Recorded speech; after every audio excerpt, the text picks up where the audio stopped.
Hey everybody, welcome back to the channel. I'm on vacation with my best friend here and we decided to attend a local event. I went undefeated throughout 4 rounds. It didn't drop a single game, effectively like 8-0 with this deck. I played Sky Strikers. This is my first time ever actually playing Sky Striker at a anything pretty much. So I figured I'd go ahead and bring the deck profile to you real quick. So let's hop into it. I'm not going to go super deep into anything here, but 3 Ray, 3 Ash Blossom, 2 Effect Veiler, 2 Ogre. These are all the hand traps. There have been builds playing only 3 Ash Blossom. I wanted to run 7 because I didn't want to lose to the Orcust matchup, and this deck doesn't really do too well going second most of the time. So, yeah, hand traps. I really prefer a build with more hand traps in it. Alright. And then the spells.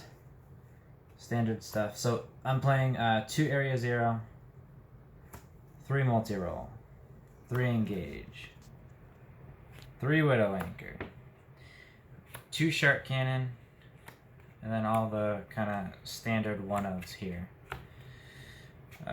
1 Eagle Booster.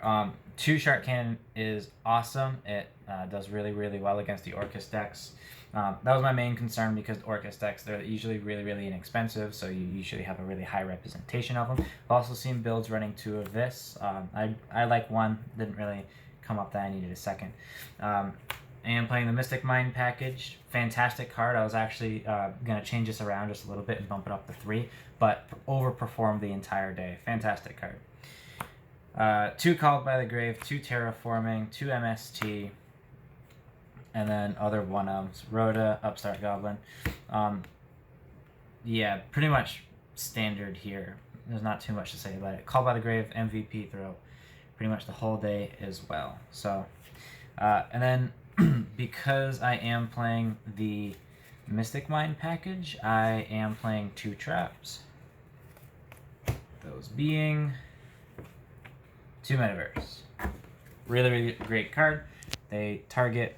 I had a situation today in which somebody twin twisted my Mystic Mind and my face down card. The target was a Metaverse, so I just activated it in response, and yeah, I mean it was over from there. But fantastic card. Next, I'm gonna go into the extra deck tokens, of course. So here's where the deck could actually do or go a couple of different ways. So firstly, I did 2 Kaina. The idea is that during your turn, you can go into a Kaina, and then during their turn, if they destroy it and you summon the Ray, you contribute the Ray to go into the second Kaina, and it just stalls for a really long time. I didn't do that throughout the entire day. Most I ever went is into it once. You still need it for time, but so I would cut this down to 1.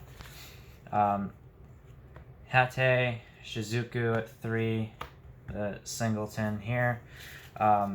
Standard, not really much to talk about there.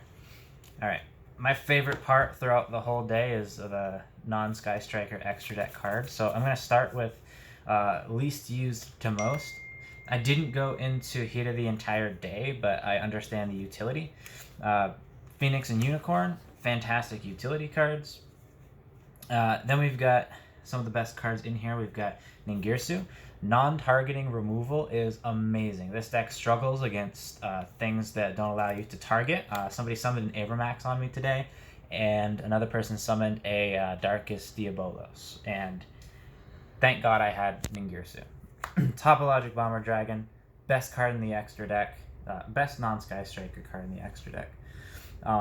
MVP all day. You equip this with Hercules base, and you just deal so much damage. This is your power play, and it being able to be summoned using a Link 3 in any 1 is amazing.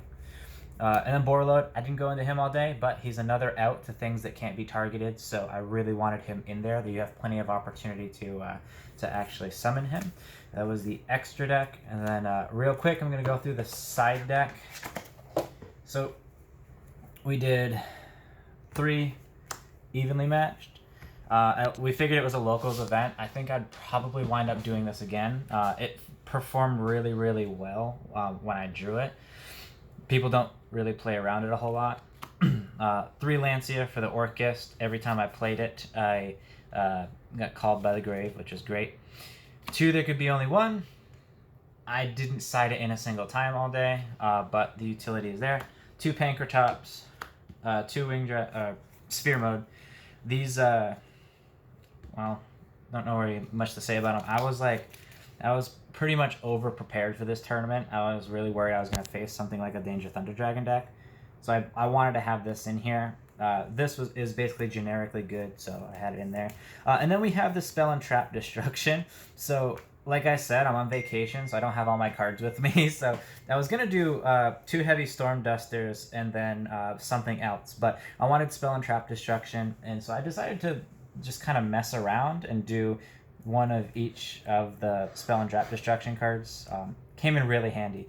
Heavy Storm Duster is fantastic, and Unending Nightmare is good against things like Floodgates that hurt you and Imperial Orders and all that stuff. So yeah, that was a deck profile. Let me know what you guys think, what you would change. I would definitely play more Mystic Mind in the future. That was just me. All right, thank you guys. Bye.